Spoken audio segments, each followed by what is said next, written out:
Hello everyone. इस video का first question है अपने पास, find the minor cofactor of this element of this much. ठीक है ना। तो अपने निकालना है M11। माइनर किससे बोलते हैं अपन? M से रिप्रेजेंट करते हैं। तो M1 का मतलब क्या होगा? फर्स्ट रो फर्स्ट कॉलम को कवर करना है। तो इस फर्स्ट रो फर्स्ट कॉलम को कवर कर दें। जो बचा आपने कॉपी डाउन कर दिया, इसको सिंप्लीफाई कर लो। 7 जीरो जा जीरो, 5 फोर जा 20। तो -20 आपका माइनर निकल के आ गया। अब इसी के कॉरस्पॉन्डिंग कोफैक्टर निकालना है। तो कोफैक्टर होता है C11 से। किससे होगा? 11 से। तो यही माइनर का नंबर वापस से आ जाएगा अपने पास एज इट इज। ठीक है ना। पर ध्यान रखना कि जो C11 इवन नंबर है, तो ये आपको लगाना है बाहर, प्लस साइन डायरेक्टली लगाना है। ठीक है। तो ये अपना कोफैक्टर निकल गया। M12 निकालना है, तो first row second column cover कर दो। First row and second column. तो कितना बचा? 6 4 1 -7। फिर सॉल्व कर लिया, ये आपका M12 आ गया। जब C12 निकालोगे तो C12 क्या होगा? इसका साइन चेंज हो जाएगा डायरेक्टली। तो कितना मिल जाएगा C12 आपको? यहाँ पर 46 मिल जाएगा प्लस का, है ना। तो इसको मैं दूसरे वे से आपको बता रहा हूँ कैसे करते हैं, उसको भी अपन देख लें। आप क्या कर सकते हो, जब अपने कोफैक्टर निकालना है, तो कोफैक्टर लाइक C13 निकालना है आपको यहाँ पर, है ना। C13, तो C13 क्या होगा? इनका टोटलिंग इवन नंबर है। तो इवन नंबर मतलब बाहर क्या लगेगा? प्लस साइन लगेगा। अब फर्स्ट रो थर्ड कॉलम को आप कवर कर लो। कितना बचा यहाँ पर? 6015। कॉपी कर दिया। तो इसका जब इंटू होगा 5 30 -0, 30 आंसर आ गया। अब जब C12 निकालना है, तो 21 का टोटलिंग कितना आ रहा है अपना? इवन ऑड नंबर आ रहा है। तो बाहर क्या लगेगा अपना? माइनस साइन लगाना। जब ऑड आएगा तो माइनस, इवन आएगा तो प्लस। ऐसा क्यों कर रहे हैं? आपको ये ऊपर के दो एग्जांपल समझ में आ गया कि जब माइनस की पावर जब आप करोगे इवन आएगा तो पॉजिटिव आएगा, और जब -1 की पावर जब ऑड आएगा तो नेगेटिव आंसर आता है। ठीक है ना। तो यहाँ पर डायरेक्टली यूज करना है आपको फर्दर इसके अंदर। तो C21 मतलब बाहर माइनस साइन लगा लोगे। अब सेकंड रो और सेकंड रो फर्स्ट कॉलम को आप कवर कर दोगे। ये सेकंड रो कवर करा, फर्स्ट कॉलम कवर कर दिया। तो कितना गया? -3 5 5 7। कॉपी डाउन करा, इसको सिंप्लीफाई करोगे तो C21 की वैल्यू कितनी मिल जाएगी आपको? 4 मिल जाएगी। तो आपको इस तरीके से सॉल्व करना है। देखो, जब एग्जाम में है ना, मेनली आपको कोफैक्टर का काम पड़ेगा, माइनर का काम आपको कम पड़ने वाला है। कोफैक्टर को C11 C12 ये भी बोल सकते हैं, सेम वैसे A11 भी बोलते हैं इसको। A11 A12 A13 भी आप बोल सकते हो। दोनों वे में आप इसको यूज करोगे। जिनका अप्लाइड मैथ्स रहेगा वो कोफैक्टर के अंदर A11 के फॉर्म में इसको यूज करते हैं। ठीक है ना। सेम वैसे M13 निकाला आपने, M13 आ गया, C13 आ जाएगा। M21 निकालोगे, C12 निकल के आ जाएगा, है ना। इसमें केवल साइन डायरेक्टली चेंज कर देना। जैसे -4 आया तो कितना आएगा? 4 आ जाएगा। ठीक है। ऐसे करते करते आपका M22 M33 एंड सारे माइनर आप कहाँ तक निकाल लोगे? M33 निकाल लेंगे, एंड कॉरस्पॉन्डिंग कोफैक्टर निकल के आ जाएगा। ठीक है। यहाँ तक सारे कैलकुलेशन आप आराम से कर लोगे। अगर डायरेक्टली आपको कोफैक्टर पूछता है, तो फिर आपको माइनर की जरूरत नहीं पड़ेगी, डायरेक्टली आपको कोफैक्टर्स पर ही आना है। माइनर की रिक्वायरमेंट नहीं रहेगी, आपको ध्यान रखना। इतना तामझाम नहीं करेंगे अपन सभी, इसके बिना अपन सॉल्व करेंगे। ठीक है। अभी तो पर्टिकुलर सवाल करना है, इसे पता लिखना पड़ेगा अपने को। अब क्वेश्चन में क्या पूछ रहा है? इनका मल्टीप्लीकेशन करना है। देखो, जब भी यहाँ पर वैल्यू डिफरेंट होती है, जैसे A11 C31 है और नंबर सेम नहीं है, तो इनका मल्टीप्लीकेशन हमेशा जीरो आएगा। इनकी जब वैल्यू पुट सॉल्व करोगे तो final value is always zero. ठीक है। अब सपोज इसी क्वेश्चन के अंदर आपको पूछा होता है कि फाइंड द एडजॉइंट, तो एडजॉइंट कैसे निकालते हैं उसको अपन डायरेक्टली फॉर्मूला यूज कर लेंगे। ठीक है ना। ठीक है, डायरेक्टली अपन एडजॉइंट निकालेंगे। तो एडजॉइंट के अंदर कोफैक्टर आप डायरेक्टली फाइंड आउट करोगे, है ना। और जब कोफैक्टर निकालते हैं तो इसमें ध्यान रखना, कोफैक्टर नोटेशन C11 A11 सब सेम है। A12 इनको भी आप कोफैक्टर बोलते हैं, यहाँ पर अलग अलग बुक में अलग अलग मेंशन है। तो A11 A12 इसका मतलब भी कोफैक्टर से ही होता है, ध्यान रखिएगा। ओके। और जब आपको कोफैक्टर निकालना है तो डायरेक्टली निकालेंगे। डायरेक्टली कैसे होगा? देखो यहाँ पर आप स्क्रीन के ऊपर C11 निकालना है, तो टोटली जब इवन नंबर आएगा तो we use positive sign. Okay. और फिर वही 1 1 कवर करा आपने, जो माइनर के लिए क्या था, वही 7 0 हो जाएगा, 520 आंसर आ गया। C12 निकालना है, तो इसका टोटलिंग ऑड नंबर है, तो यहाँ क्या लगाओगे? बाहर माइनस साइन लगाओगे, है ना। और फिर सॉल्व आपको वैसे करें, कितना आ गया? 46 आ गया। फिर अपने पास एडजॉइंट का फॉर्मुला ही होता है। बेसिक वीडियो देखना फर्स्ट लेक्चर, उसमें मेरा फॉर्मुला लिखा हुआ है आपको। ओके। तो एडजॉइंट ऑफ ए का फॉर्मुला क्या हो गया? C11 C12 C13 सारे कोफैक्टर यहाँ पर अरेंज करके इसका ट्रांसपोज निकालना जरूरी है। ओके। इन सब के आपने वैल्यू को पुटअप कर दिया एंड देन ट्रांसपोज। और जैसे ट्रांसपोज निकाला, ट्रांसपोज मतलब रो एंड कॉलम को इंटरचेंज करना है। तो फर्स्ट रो को बना दिया आपने फर्स्ट कॉलम, सेकंड रो को बनाया सेकंड कॉलम, थर्ड रो को बनाया थर्ड कॉलम। तो ये आपका क्या निकल के आ गया? एडजॉइंट ऑफ ए निकल के आ गया। तो एडजॉइंट की डिपेंडेंसी पूरी किस पर है? इसके कोफैक्टर्स पर है। तो कोफैक्टर्स आपके राइट निकलने चाहिए, इसका विशेष ध्यान रखना। ओके। तो नेक्स्ट बहुत बढ़िया क्वेश्चन अपने पास में कि using cofactors of the elements of the second row evaluate this much. तो यहाँ पर आपको जो प्रॉपर्टी यूज करना है, ये प्रॉपर्टी मैं बता चुका हूँ आपको वीडियो नंबर 1 के अंदर की। ये प्रॉपर्टी होती है अपने पास कि डेल्टा मतलब value of determinant will be equals to when we multiply their cofactors with their corresponding elements and then add. तो this value is equals to always determinant, delta की वैल्यू होती है। तो क्वेश्चन क्या पूछ रहा है आपको? किसके अलावा निकालना है? सेकंड रो मतलब A2 1 चाहिए, A2 2 चाहिए। तो जब आप 2 1 निकालोगे तो देखो इसका टोटलिंग क्या आ रहा है? ऑड आ रहा है। तो बाहर डायरेक्टली आप माइनस लगा देना है, इसकी जरूरत नहीं पड़ती है, ये आपके क्या नॉलेज के लिए बताया मैंने। अब 2 1 का मतलब क्या होगा? सेकंड रो फर्स्ट कॉलम को कवर कर दो। तो जो क्या बचेगा? 3823, ये कॉपी कर दिया आपने। 3823 को सॉल्व कर लो। 3 9 माइनस 8 16, इसको सॉल्व कर लीजिए, 7 वैल्यू आ गई। सेम ऐसे निकाला 2 2 निकालना है। 2 2 का मतलब जब इनका टोटलिंग इवन नंबर आ गया तो बाहर क्या लगाना है? प्लस साइन, है ना? ये आपके केवल नॉलेज के लिए बताया, ध्यान रखना। तो बाहर जब प्लस साइन आएगा, 2 2 second row second column cover कर दो, तो क्या बचेगा? 5813, कॉपी कर दिया। सिंप्लीफाई कर लें, सेम वैसे आप निकाल लोगे, C23 फाइंड आउट कर लोगे। ठीक है। अब क्वेश्चन क्या बोल रहा है? Evaluate this much. तो ये अपन प्रॉपर्टी जानते हैं कि एलिमेंट्स को उनके कॉरस्पॉन्डिंग कोफैक्टर से मल्टीप्लाई करके ऐड करेंगे तो value is same as the determinant when we find by the expansion. Okay, इसको सॉल्व कर लीजिए। सॉल्व करके वैल्यू कितनी आ गई? पास में 7 वैल्यू आ गई, आपका रिजल्ट आ गया। ठीक है ना? तो नेक्स्ट क्वेश्चन दिया मैंने आपको, find the inverse of this matrix. This is most important question, और यहां भी इंपॉर्टेंट है, प्लस इसका यूज करेंगे अपन solution of equation by matrix method के अंदर। तो थोड़ा सा आपको केयरफुली सॉल्व करना है, इसमें गलती वलती नहीं करना है इसमें। ओके, तो first we find determinant, determinant of A. Okay, expansion कर लोगे, आप जानते हैं एक्सपांशन करना। अलोंग फर्स्ट तो एक्सपांशन कर दिया, कैसे होता है? ये 8, इसको आपने कवर करा, इसका इंटू होगा 9 into 72 minus 4 to 8। Second expansion -4 आएगा, इसको आपने कवर करा यहाँ पर, 8 2 16 माइनस 4 1 4। लास्ट वाला +2 आएगा, इसको आपने कवर करा, ये मतलब आप प्लस साइन बनाते हैं, प्लस मतलब फर्स्ट रो थर्ड कॉलम को कवर करना पड़ता है, ऐसे आप ना फिंगर से कवर कर लेना ऐसे करके। तो ये आपको सॉल्व करने पर वैल्यू डिटरमिनेंट आ गई 454 आ गया। ओके, जब 454 मतलब determinant of A not equal to 0 आता है, जिसको बोलते हैं नॉन सिंगुलर मैट्रिक्स।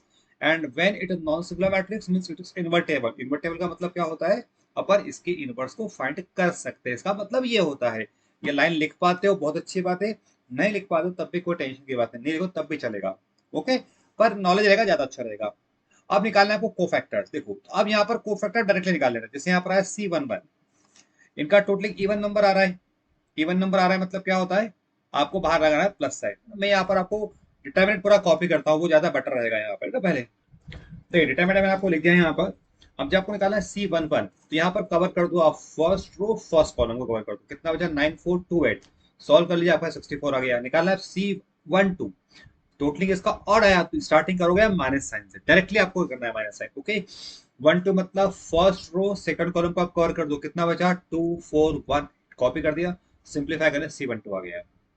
अब क्या होता है, बोर्ड एग्जाम में कई बच्चे क्वेश्चन होता है सर हम इसको नहीं लिखे तो क्या होगा? देखो, लिखने दो फायदे। नंबर 1 बेनिफिट होगा, आपकी मिस्टेक नहीं होगी यहाँ पर। नंबर सेकंड, आपका स्कोरिंग अच्छा होगा, मार्किंग अच्छी होगी, एग्जामिनर नंबर नहीं काट सकता यहाँ पर।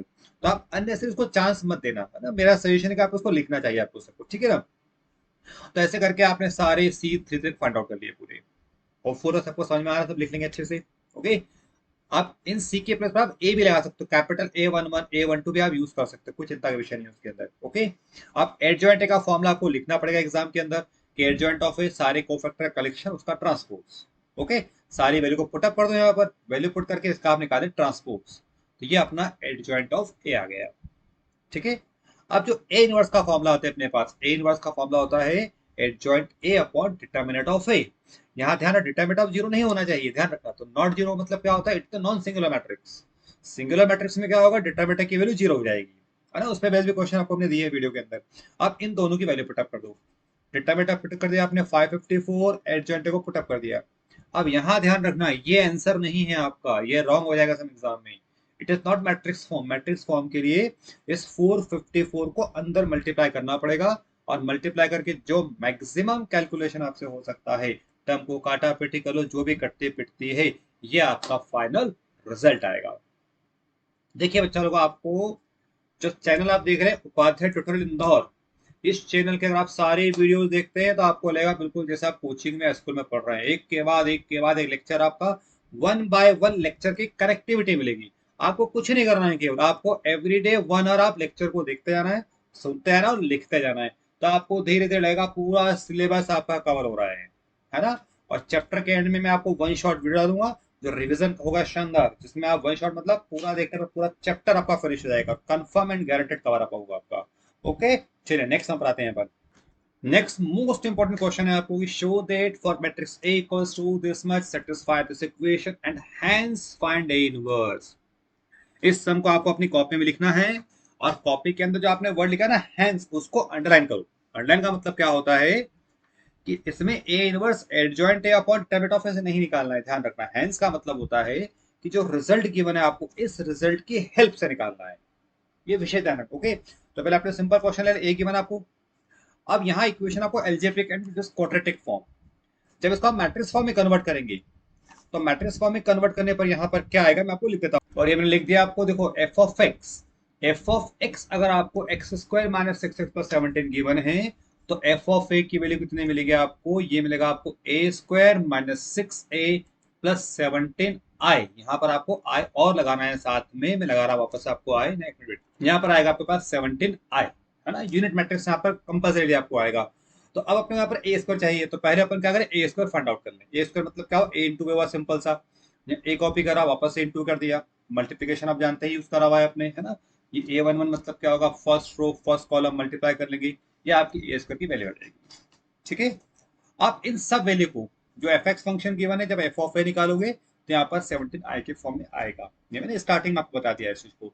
आप इन सब की वैल्यू को पुटअप कर दो सिंपली। ए स्क्वायर आपने यहाँ से उठा के पुटअप करा, 6 ए को यहाँ से लेके आपने पुटअप कर दिया, 17 एज इट इज आई मतलब यूनिट मैट्रिक्स। ठीक है ना। अब इसको आप सिंप्लीफाई करोगे तो ब्रैकेट्स ओपन करना। तो यहाँ ध्यान रखना, ब्रैकेट ओपन करने में माइनस साइन को बाहर रखना है, माइनस साइन का अंदर इंटू कभी नहीं होगा। बच्चे यहाँ गलती करते हैं, वो माइनस को भी अंदर लेते आते हैं, मतलब एक माइनस बाहर भी रख देगा और एक माइनस अंदर मल्टीप्लाई कर देगा, सब रॉन्ग हो जाएगा आपका। साइन बाहर छोड़ देना, ठीक है। ब्रैकेट ऊपर कर दिया। अब सिंपल कैलकुलेशन है, पहले आप चाहो तो माइनस कर लो फिर ऐड कर लो, जैसा आपको बेटर लग रहा है। तो आपको फाइनली कितना आ गया, 0 0 0, मतलब जीरो मैट्रिक्स आएगा। ओके, तो जब रिलेशन को लिखेंगे अपन तो सेटिस्फाई कर रहा है इसको, पहली बात तो ये हुई है। ओके, और इसकी वैल्यू कितनी मिल गई आपको, जीरो वैल्यू। अब निकालना है आपको ए इनवर्स, मीन्स क्या रिलेशन प्रूफ कर दिया आपने, रिलेशन प्रूफ कर दिया आपने यहाँ से A square minus six A plus 17 I equal to zero आपने प्रूफ कर दिया। अब इस रिजल्ट का यूज करके इनवर्स निकालना है ना। तो इस टाइप के सम में क्या करते हैं अपन, ए इनवर्स का प्री मल्टीप्लिकेशन करते हैं। देखो यहाँ दो तरह के मल्टीप्लिकेशन होता है, प्री एंड होता है पोस्ट। आप कुछ भी कर सकते हो, प्री मल्टीप्लिकेशन ज्यादा कंफर्टेबल होता है, मतलब ए इनवर्स को आपको पहले मल्टीप्लाई करना है। तो यहाँ भी ए इनवर्स का मल्टीप्लाई, यहाँ भी ए इनवर्स का मल्टीप्लाई, यहाँ भी आपने ए इनवर्स का मल्टीप्लाई कर दिया। अब ये I2 मतलब होता है यूनिट मैट्रिक्स ऑफ ऑर्डर 2। तो 2 मत लिखना, बार बार कंफ्यूजन होगा आपको 2 लिखने में, इसको छोड़ देना 2 को। ठीक है, अब इसको रीअरेंज कर लो। रीअरेंज का मतलब क्या होगा, देखो यहाँ से अब ए इनवर्स लाओगे तो ए इनवर्स इंटू ए वो बन जाएगा आई बन जाएगा, और आई इंटू ए वापस से ए मिल जाएगा। थोड़ा डायरेक्टली कर दिया है मैंने यहाँ पर, ध्यान रखना। और ए इनवर्स इंटू ए कितना होता है, आई होता है, तो ये आई लिख दिया। ए इनवर्स इंटू आई, इसका मतलब क्या होगा, आई का मल्टीप्लीकेशन किसी भी मैट्रिक्स में करो, again we obtain the same matrix. तो आई का इंटू किस में कर रहे हैं अपन, ए इनवर्स में कर रहे हैं, तो we obtain A inverse because A inverse is ultimately matrix form. तो कितना मिलेगा आप लोग को, ए इनवर्स मिलने वाला है ना। आई थिंक समझ में आ गया आपको बराबर, ठीक है ना। प्रॉपर्टीज में भी कंफ्यूजन बच्चा लोग आपको होता है तो वीडियो नंबर 1 को आप थोड़ा सा अच्छे से देख के समझ लेना, तो प्रॉपर्टीज सब आपको वहां से मिल जाएगी, है ना। अब यहाँ से आपको इनवर्स फाइंड आउट करना है, तो सब टर्म के शिफ्टिंग कर दो आप इस तरफ। ये 6 इधर आएगा तो प्लस का होगा, ए शिफ्ट होगा तो माइनस का हो जाएगा। अब 17 आप नीचे ले आओ यहाँ पर, तो पहले आप चाहो तो वैल्यू पुटअप कर लेना है यहाँ पर, आप पहले इसको सॉल्व कर लेना और सॉल्व करने के बाद 17 नीचे लेकर के आना। ठीक है, यहाँ भी आप कर सकते हो, आई पुट कर दिया मैंने, ए पुट अप कर दिया, इनको सब्ट्रैक्ट कर लो, 70 से डिवाइड कर दो। यहाँ कभी भी आंसर मत छोड़ना बेटा, ये मैट्रिक्स का फॉर्म नहीं होता है, ध्यान रखना। फाइनल आंसर आपका इस फॉर्म में ही आएगा। अगर यहाँ सिंप्लीफिकेशन होता है तो सिंप्लीफाई भी कर देना। अब आप देखो कैसा जादू हो रहा है उपाध्याय ट्यूटोरियल चैनल के अंदर, जितने भी आपको मैक्सिमम वीडियोस मिलेंगे सबके अंदर शानदार पावर पॉइंट बने हुए हैं। तो इसमें क्या होगा, आपका टाइम बचता है, आपका भी टाइम बचता है, प्रेजेंटेशन अच्छा होता है, कम टाइम में बहुत अच्छा आपको आउट मिलता है। और इस वीडियो में आप सब में वीडियो में देखना, आपको सारा क्वालिटी आपको मिलेगा, कोई फालतू बात नहीं, कोई बकवास नहीं, कुछ नहीं, directly to the point and sum and solve करिए, शानदार तरीके से होगा। ओके, नेक्स्ट हम पढ़ते हैं यहाँ पर। देखिए सेम क्वेश्चन आपको दिया है यहाँ पर 3 by 3 का मैट्रिक्स का, matrix A this much then show that A cube minus 6a square plus 5a equals to 11 is 0 and hence find A inverse. Sum को आपको लिखना है और वापस से हेंस को आप अंडरलाइन कर देना, ठीक है ना। तो पहले अपन ए गिवन है तो आपको ए क्यूब चाहिए, तो ए क्यूब कैसे आएगा, पहले अपन ए स्क्वायर निकालेंगे। ए स्क्वायर मतलब क्या होगा, ए इंटू ए निकालना पड़ेगा। ये ए आपने कॉपी डाउन करा, यहाँ पर फिर से कॉपी करा, इसको मल्टीप्लाई कर लोगे, मल्टीप्लिकेशन जानते हो आप कैसे लेंगे अपन, ए वन वन है यहाँ पर, तो first row into first column, corresponding member को इंटू करके कॉपी करोगे, ऐसे आप सारे मेंबर फाइंड आउट कर लोगे। ठीक है ना, ए स्क्वायर निकल के आ गया। Now need a cube, A cube मतलब कैसे आएगा, ए स्क्वायर इंटू ए, यहाँ ए स्क्वायर कॉपी करा इंटू ए कॉपी करा, फिर मल्टीप्लाई कर लो इसको, मल्टीप्लाई करने पर आपको ए क्यूब निकल के आ गया। ठीक है, अब जो प्रूफ करना है उसका लेफ्ट हैंड कॉपी कर लिया आपने, और इस लेफ्ट हैंड के अंदर सारी वैल्यूज को पुटअप कर दो। ठीक है ना, कैलकुलेशन ध्यान से पुटअप करना, ये आपने ए क्यूब पुटअप करा, 6 a² पुट कर दिया, ए पुट कर दिया, I3 मतलब यूनिट मैट्रिक्स ऑफ ऑर्डर थी, आपने पुटअप कर दिया। यहाँ केवल कांस्टेंट टर्म को अंदर इंटू करना है ना, साइन को बाहर ही छोड़ देना, साइन को अंदर मत लेके जाना। ठीक है, मल्टीप्लाई कर दिया आपने, और सबको आप ऐड सेपरेट करो, एक साथ करना हो आपकी इच्छा, अलग अलग करना हो आपकी इच्छा। आप चाहो तो पहले इन दो को माइनस कर दो, फिर इसको ऐड करो, फिर उसको ऐड करो, तो अल्टीमेटली सब 0 0 0 मतलब क्या हो गया आपके पास, जीरो मैट्रिक्स आपको आराम से मिल जाएगा। Done, clear, okay. अब आपको निकालना एंड हैंस फाइंड इनवर्स। इसका मतलब क्या होता है कि जो गिवन क्वांटिटी है यहाँ पे जो प्रूव किया है आपने, तो कॉपी करना पड़ेगा पूरा आपको सेकंड पार्ट के लिए। तो इसको आपने पहले कॉपी डाउन कर लिया, और उसमें ए इनवर्स से आपको प्री मल्टीप्लीकेशन करना पड़ेगा। ये जो आपने स्टेप लिखे ना ये वाले, इसमें आप क्या करोगे, ए इनवर्स का प्री मल्टीप्लीकेशन करोगे। तो ये आपने ए इनवर्स का प्री मल्टीप्लीकेशन कर दिया। ठीक है, अब इसमें आप क्या करोगे, इसको डायरेक्टली मैंने लिख दिया यहाँ पर, डायरेक्टली कैसे आगे देखो, इसमें से एक एक साथ लोगे आप, ए क्यूब को ब्रेक करोगे, ए स्क्वायर इंटू ए, तो वो जो ए का इंटू होगा इसमें, ए इंटू ए इनवर्स, वो बन जाएगा आपका आई। और आई का इंटू जब आप ए स्क्वायर में करेंगे तो वापस से कितना मिलेगा आपको, ए स्क्वायर मिल जाएगा। ठीक है, जब यहाँ आओगे तो ये ब्रेक करोगे आप, ए इंटू ए दो बार लिखोगे, तो एक एक आप इसके साथ में लोगे, तो ए इंटू ए इनवर्स कितना बनेगा, आई बनेगा, और आई इंटू ए वापस से कितना हो जाएगा, ए हो जाएगा। इसको थोड़ा लिख के कर लेना, दो स्टेप बढ़ा लेना बीच में। ए इनवर्स इंटू ए कितना होता है, आई होता है। अब ए का इंटू किसी में भी करो, वापस से वही मैट्रिक्स मिलता है ना, ये प्रॉपर्टी है, आई इंटू ए कितना हो, ए होगा। तो अगेन भी ऑप्टेन ए इनवर्स। समझ गए, मैं लिख के बताऊं या लग रहा है मुझे ऐसा, है ना। देखिए मैंने आपको इसको सॉल्व किया, A inverse into A cube, तो ए क्यूब को ब्रेक करा आपने, ए स्क्वायर इंटू ए में ब्रेक कर दिया, है ना। अब ए इनवर्स इंटू ए, ये कितना हो जाएगा, आई हो जाएगा। मीन्स क्या मिल गया आपने को, आई इंटू ए स्क्वायर मिल गया, और आई इंटू ए स्क्वायर कितना हो जाएगा अपने पास, ए स्क्वायर हो जाएगा। सेम वैसे इन दोनों में करना है। ठीक है, अब यहाँ से आप क्या करोगे, ए इनवर्स को इधर रखो, बाकी सारे टर्म को आप राइट पे शिफ्ट कर दो। सबको शिफ्ट कर दिया आपने, अब इन सब की वैल्यू पुटअप करना है। आप है ना 11 को बाद में लाना, अभी मत लेके आना, अभी आप पहले इन सब की वैल्यू पुटअप कर दो, यहाँ से ए स्क्वायर सबको, देखो 11 वापस ऊपर चला गया, है ना, 11 को मत लेके आना यहाँ पर। इन सब के आप कैलकुलेशन को पहले कर लें, ये सब आप प्लस माइनस कर लेंगे आप आराम से, है ना, कैसे 6 का इंटू करेंगे अंदर, 5 का इंटू करेंगे, या ना माइनस साइन बाहर छोड़ना, माइनस को मत मल्टीप्लाई करना।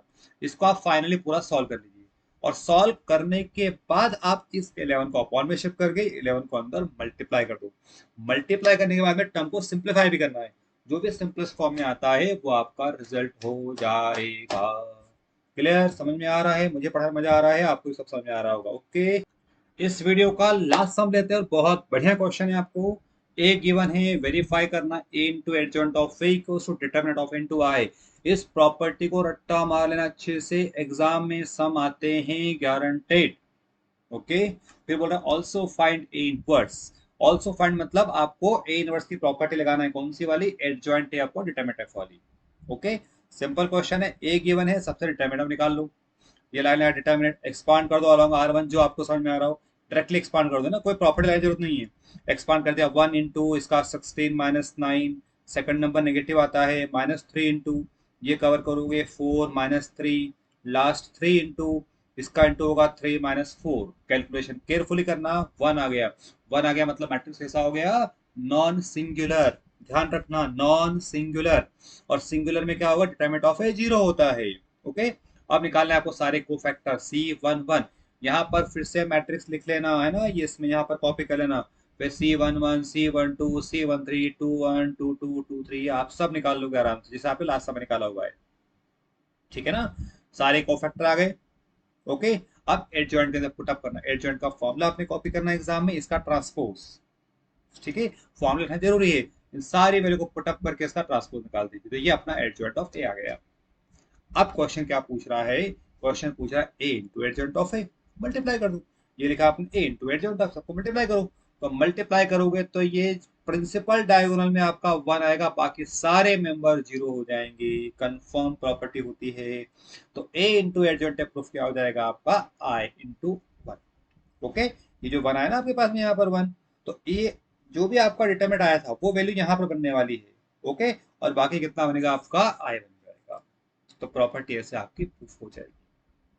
समझ में आ गया? ओके, अब निकालना है ए इनवर्स। तो ए इनवर्स का फॉर्मूला क्या होता है अपने पास? Adjoint A upon determinant of A. Value को पुटअप कर लो, सिंप्लीफाई कर लो, ये आपका रिजल्ट आ गया। आपको बच्चा लोग फिर रिपीट कर रहा हूं, इन उपाध्याय ट्यूटोरियल के आपको चैनल के वीडियोस देखने में आनंद आपको बहुत आएगा, लेकिन आप जब तक लिखोगे नहीं खुद के उससे कॉपी पेन लेके, मैथ्स में कॉन्फिडेंस नहीं आता है। तो आपसे फिर रिक्वेस्ट है, हम्बल रिक्वेस्ट, क्वेश्चन को आप सीक्वेंस में देखना। लास्ट सम कब समझ में आएगा? जब इसका सेकंड लास्ट आपने देखा होगा, और सेकंड लास्ट कब समझ में आएगा? जब उसका लास्ट देखा होगा। तो कोई भी आप वीडियो देखते हैं तो क्वेश्चन स्टार्टिंग से आप देखेगा, है ना? ऐसा नहीं सर ने तो क्या करा, प्ले कर दिया और क्या करा, ऐसा नहीं है। जब सारे क्वेश्चन आप कनेक्टिविटी में देखेंगे आप, तो आपको चीजें बहुत बेहतरीन समझ में आएगी। ठीक है, इसकी पीडीएफ फाइल भी मैं आपको इसमें भी अटैच कर दूंगा और टेलीग्राम चैनल पे भी दूंगा। पीडीएफ फाइल का प्रिंट आउट निकालिए, सॉल्व करिए और बिंदास सबको आप अच्छे से करिए। Okay, tata bye bye, have a nice day, thank you.